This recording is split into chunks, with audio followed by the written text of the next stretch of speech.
আমার ভাইয়েরা, এখন তো নবী নাই, নবী আছে নাকি? জিন্দা হালাতে সাহাবায়ে কেরামের মাঝে নবী ছিলেন, তারা নবীজিকে ভালোবাসছে নিজের ভাইয়ের থেকে, নিজের পিতার থেকে, নিজের স্ত্রীর থেকে, নিজের সন্তান আদির থেকে নবীকে বেশি ভালোবাসছে। এখনও পর্যন্ত নবী দুনিয়ায় নাই, কিন্তু নবীজিকে ভালোবাসার দরকার আছে না নাই? জোরে বলেন, আছে না নাই? আমার ভাইয়েরা, তো নবীজিকে কিভাবে ভালোবাসতে হবে? নবী তো দুনিয়ায় নাই, ১৫০০ বছর আগেই নবী জানিয়ে দিয়েছেন আমাকে কেমনে ভালোবাসবা, কেমনে মোহাব্বত করবা। নবীজি হাদিসের মধ্যে বলেন, ১ নম্বর তরিকা হলো মান আহাব্বা সুন্নাতি, আমি নবীর সুন্নতকে ভালোবাসো। সুবহানাল্লাহ। ফাকাদ আহাব্বানি, যে আমার সুন্নতকে ভালোবাসলো, আমি নবীর দুনিয়ায় নাই কিন্তু সে প্রকারান্তরে আমি নবীকে ভালোবাসলো। সুবহানাল্লাহ। এই জন্য নবীর সুন্নতের মোহাব্বত অন্তরে ঢুকানোর দরকার আছে না নাই? আরো জোরে বলেন, আছে না নাই? ১ নম্বর পদ্ধতি, নবীর দুনিয়ায় নাই কিন্তু এখনো পর্যন্ত নবীর মোহাব্বত কেমনে অন্তরের মধ্যে ঢুকাইবা, নবীকে কেমনে ভালোবাসবা? বলে নবীজির সুন্নতরে এমনভাবে মোহাব্বত করবা তাতে আমার বাবা বেজার হয়ে যাক, আমার মা বেজার হয়ে যাক, আমার আত্মীয় স্বজন বেজার হয়ে যাক, আমার ভাইয়েরা বেজার হয়ে যাক, আমার স্ত্রী বেজার হয়ে যাক, আমার সন্তান সন্ততি বেজার হয়ে যাক, কোনো দিক তাকানোর দরকার নাই। নবীরে ভালোবাসি, নবীর সুন্নতকে আঁকড়ে ধরব। আল্লাহু আকবার বলেন। তাহলে নবীজিকে ভালোবাসা সম্ভব, ঠিক কিনা জোরে বলেন?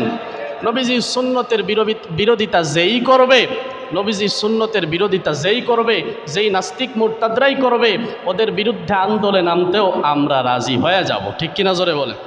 এবং আন্দোলন করতে গিয়া যদি আমি দুনিয়ার থেকে বিদায় নেই, তাহলে শহীদদের কাতারে কিয়ামতের ময়দানে আল্লাহ আমারে উঠাইয়া দিবে। আল্লাহু আকবার বলেন।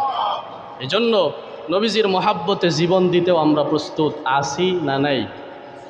আছি তো আমার ভাইয়েরা। তাহলে নবী এখন দুনিয়ায় নাই, ১ নম্বর পদ্ধতি, নবী দুনিয়ায় নাই কিন্তু নবীজির সুন্নত দুনিয়াতে আছে।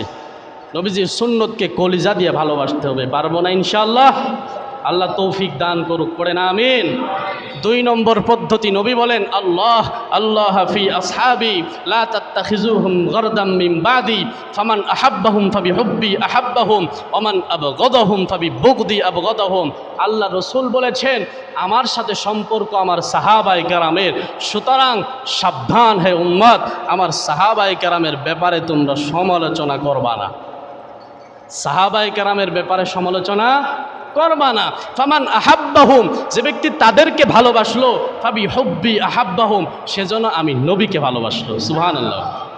তাহলে দুনিয়ায় নবী নাই কিন্তু নবীজির ভালোবাসার ২য় নম্বর প্রকার হলো সাহাবায়ে কেরামদেরকে ভালোবাসা। ওমান আবগাদাহুম ফাবিবুগদি আবগাদাহুম, যে ব্যক্তি সাহাবায়ে কেরামের প্রতি বিদ্বেষ রাখবে, হিংসা রাখবে, সাহাবায়ে কেরামের প্রতি যে ব্যক্তি ভালোবাসা রাখবে না, সে নবীর প্রতিও ভালোবাসা রাখতে পারবে না। এজন্য দুনিয়াতে নবী নাই, সাহাবায়ে কেরামদেরকে ভালোবাসার দরকার আছে না নাই? নবী বলেন আসহাবি কান্নুজুম, আমার প্রত্যেকটা সাহাবী হলো আসমানের নক্ষত্রের মতো। সুবহানাল্লাহ। ৩ নম্বর পদ্ধতি, নবীর সাথে যাদের সম্পর্ক আছে, আল্লাহ রসুল বলেন আহিব্বুল আরব আলী সালাস, তোমরা আরবদেরকে ভালোবাসো। কাদেরকে ভালোবাসো? তোমরা আরবদেরকে ভালোবাসো। কেন? বলে আরবদের সাথে নবীজির ভাষাগত একটা সম্পর্ক আছে। নবীর ভাষা কি ছিল? জোরে বলেন, নবীর ভাষা কি ছিল? আরবি। আল্লাহ রসুল বলেন তোমরা আরবদেরকে ভালোবাসো, লিআন্নী আরবিয়্যু, কেননা আমি আরবি, মানে আমার ভাষা আরবি। ওয়াল কুরআনু আরবিয়্যু, কোরআনের ভাষা আরবি। ওয়া কালামু আহলিল জান্নাতি আরবি, জান্নাতের ভিতরে ভাষা থাকবে আরবি। এই কারণে তোমরা আরবদেরকে ভালোবাসো। ভালোবাসার দরকার আছে না নাই? লাইলি মজনুর ঘটনা আমরা শুনছি, এটা আসলে যদি বাস্তব হয় হোক সেটা পরের বিষয়, কিন্তু ঘটনার ভিতরে শিক্ষা আছে।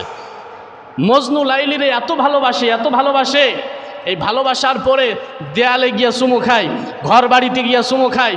শুধু তাই নয়, কুকুর দেখছে, কুকুরের পায়ে গিয়া চুমু খায়। কুকুরের পায়ে কি খায়? চুমু খায়।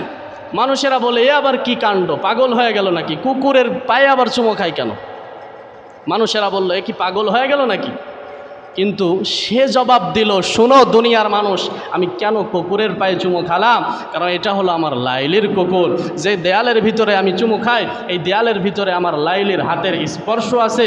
যেই ঘরের মধ্যে আমি চুমু খাই, এই ঘরের ভিতরে আমার লাইলি থাকে। এ হলো ভালোবাসা।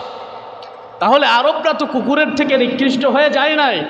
এজন্য নবীজির সাথে আরবদের একটা সম্পর্ক, সেটা হলো নবীজির ভাষা আরবি, কোরআনের ভাষা আরবি, তাদের ভাষা আরবি, জান্নাতের ভাষাও আরবি। এজন্য নবীকে ভালোবাসার 3 নম্বর স্টেপ হলো আরবদেরকে ভালোবাসা। আল্লাহ তুমি তৌফিক দান করো, বলেন আমিন।